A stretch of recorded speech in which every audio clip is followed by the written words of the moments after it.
साध्वी ऋतंभरा सम्मान पद्म भूषण, राम मंदिर आंदोलन को धार देने वाली साध्वी। पंडित गणेश्वर शास्त्री सम्मान पद्मश्री, श्री राम मंदिर प्राण प्रतिष्ठा का मुहूर्त निकाला, काशी विश्वनाथ कॉरिडोर के उद्घाटन का भी मुहूर्त निकाला। चंद्रकांत सोमपुरा सम्मान पद्मश्री, अयोध्या में भव्य श्री राम मंदिर के शिल्पकार। किशोर कुणाल सम्मान मरणोपरांत पद्मश्री, राम मंदिर के लिए समर्पित राम मंदिर ट्रस्ट के सदस्य थे। राम जन्मभूमि आंदोलन और राम मंदिर से जुड़े कुछ लोगों को पद्म सम्मान देने की घोषणा क्या हुई? सनातन विरोधियों को जैसे राम मंदिर के खिलाफ नफरती बयानबाजी का नया मौका मिल गया। पद्म सम्मान पर मोदी विरोधी सवाल उठाने लग गए। सम्मान से इतनी चिढ़ कि किसी ने इसे पद्म सम्मान की तौहीन बता दिया, तो किसी ने सरकार पर पद्म सम्मान के राजनीतिकरण का आरोप लगा दिया। कभी राम को काल्पनिक बताने वाली कांग्रेस ने सबसे पहले साध्वी ऋतंभरा और राम मंदिर से जुड़े लोगों को पद्म सम्मान मिलने पर सवाल उठाया। कांग्रेस नेताओं ने इसे पद्म सम्मान का अपमान बताया। कांग्रेस नेता हुसैन दलबई तो कह रहे भारत अफगानिस्तान की राह पर चल रहा है। ऐसे लोगों को नॉमिनेट करना मुझे लगता है कि ये उचित नहीं है। और भारतीय जनता पार्टी मोदी जी की सरकार है। मोदी जी की सरकार में हर चीज मुमकिन है, नामुमकिन कुछ है ही नहीं है। ना एथिक्स है, ना विचारधारा है, ना नियम है, ना कायदा है।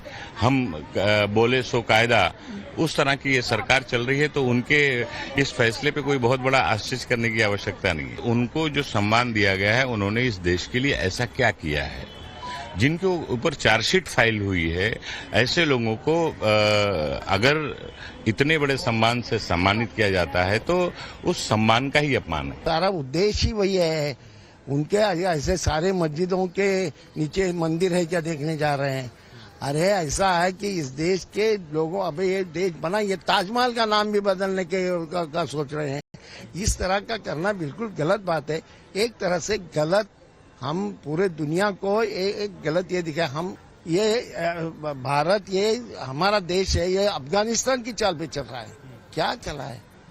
अफगानिस्तान ये यहाँ की लोकतांत्रिक व्यवस्था ही खत्म कर रहे हैं। कांग्रेस ने सवाल उठाए तो समाजवादी पार्टी कहाँ पीछे रहने वाली थी?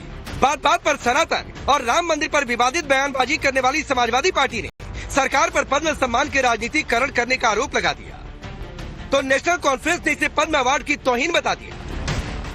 लेकिन भारतीय जनता पार्टी ने पद्म विभूषण का भी राजनीतिकरण कर दिया है। अब क्राइटेरिया हो गया है, या तो वो आरएसएस का मेंबर हो और या फिर राम मंदिर के आंदोलन से जुड़ा हो। अब आप मान लीजिए कि राम मंदिर का कोई आर्किटेक्ट है, आपने उसको भी विभूषण दे दिया है। मान लीजिए कि कोई ट्रस्टी है, सदस्य है, आपने उसको दे दिया है। किसी को कहा आप आंदोलन से जुड़े हैं तो आपने उसको दे दिया। किसी से कहा कि आपने उसका शुभ मुहूर्त निकाला था इसलिए आप दे दिए। देखिए, भारतीय जनता पार्टी धर्म की राजनीति करती है।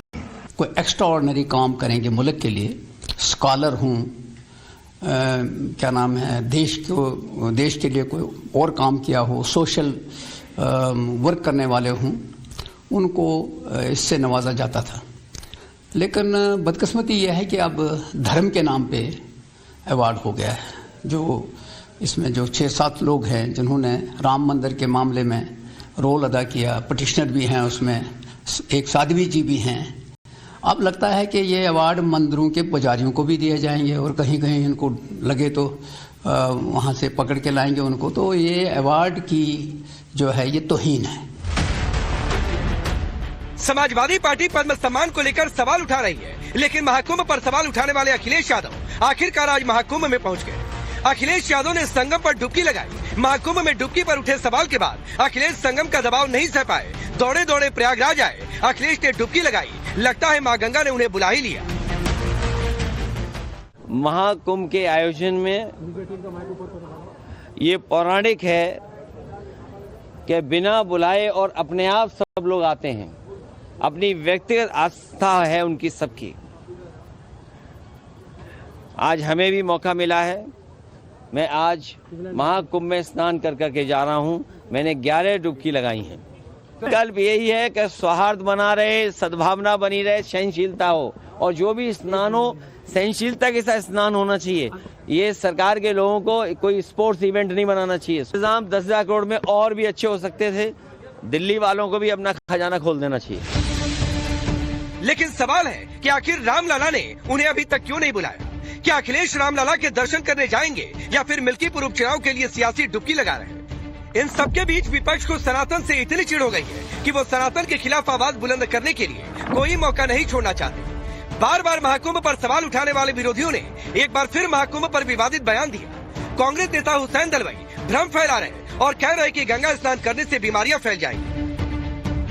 बड़े पैमाने पे लोग नदी में जाते हैं, गंगा नदी में, गंगा माई में स्नान लेते हैं, तो मेरे ख्याल से कितनी गंदगी होती होगी।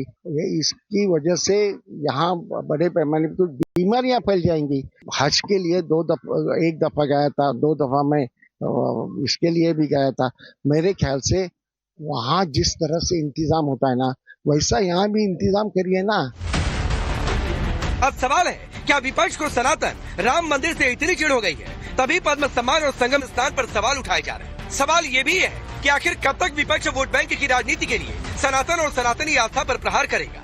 सबसे बड़ा सवाल कि अगर मोदी सरकार काम के आधार पर पद्म सम्मान दे रही है तो फिर उस पर ही राजनीति करने के लिए विपक्ष क्यों एजेंडा खोज रहा है? Bureau report, times now Bharat.